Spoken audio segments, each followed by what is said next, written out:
President Trump is meeting with world leaders at the NATO Summit in the Netherlands today, and he's also sitting down with Ukraine's president.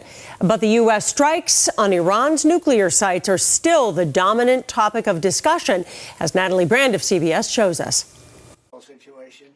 We hear it was obliteration. It was a virtual obliteration. President Trump is refuting an initial classified assessment by the Defense Intelligence Agency that found Iran's nuclear program may have only been set back by a few months, according to sources familiar with its contents. It's gone for years. It's very tough to rebuild because the whole thing has collapsed. Officials familiar with the report also caution it's an early assessment that could change. It said it could be very devastating, very serious. Moderate to severe, and we believe far more likely severe and obliterated. Later, the Israelis backed up the president, saying the U.S. and Israeli strikes set back Iran's ability to develop nuclear weapons by many years. The devastating U.S. strike on Fordo destroyed the site's critical infrastructure and rendered the enrichment facility totally inoperable. It was devastated. The conflict with Iran dominated the initial hours of the NATO summit, but now Russia's war on Ukraine is back in focus. President Trump met behind closed doors with Ukrainian President Volodymyr Zelensky. What I took from the meeting couldn't have been nicer, actually, but